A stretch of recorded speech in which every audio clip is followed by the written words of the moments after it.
Kenya's second president, Daniel Toroitich Arap Moi, ruled for 24 years.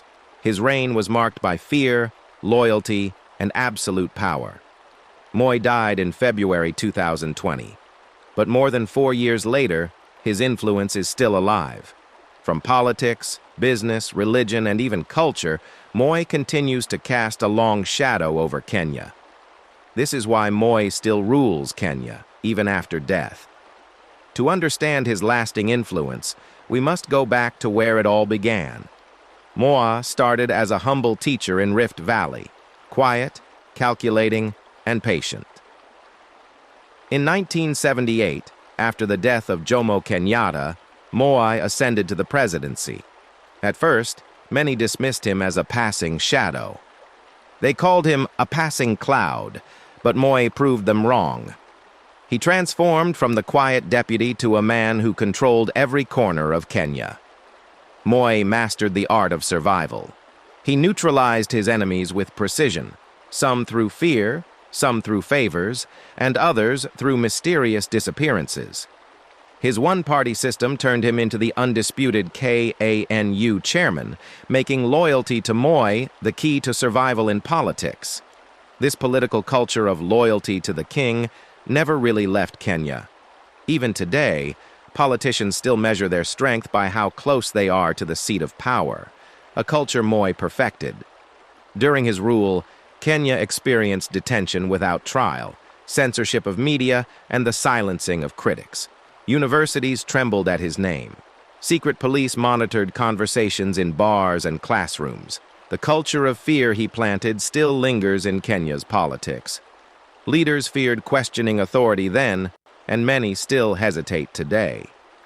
Moi's iron fist left a legacy of intimidation that remains a tool for power. But Moi's influence did not end with fear. He created a powerful patronage network. Land allocations, state contracts, and wealth distribution were tied to loyalty. Those who served him well became billionaires. Their families still control banks, real estate, and businesses across Kenya. To this day, the Moi family remains among the wealthiest in the country. From vast tea plantations to schools, insurance firms, and hotels, Moi's empire ensures his name never fades. Moi also tied his rule to religion. His famous phrase, "Siasa mbaya, maisha mbaya," bad politics equals a bad life, was often followed by public prayers and rallies. Every Sunday, Moi was seen attending church, presenting himself as God's chosen leader. That image of blending politics with faith became a tradition for Kenyan presidents that continues even now. When you see leaders today carrying Bibles on campaign trails, remember, Moi perfected that script. Moi's influence also runs through Kenya's education system. The Nyayo philosophy of peace, love, and unity was taught in schools for decades. Moi personally launched institutions like Moi University and Moi High School Kabarak. To this day, entire generations of Kenyans grew up under Moi's curriculum, shaped by his slogans and his way of thinking.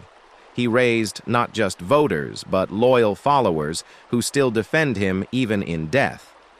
When Moi died in 2020, his state funeral was the biggest Kenya had ever seen. Heads of state, African leaders, and thousands of Kenyans filled Nyayo Stadium. It was not just a funeral, it was a reminder that Moi was still the king. Even today, his family plays a role in politics. Gideon Moi, his son, is still active, carrying the Moi name into future political battles. Moi may be gone, but his methods live on. The culture of patronage, the fusion of politics with wealth, the mixing of religion with leadership, and the shadow of fear in governance all remain part of Kenya.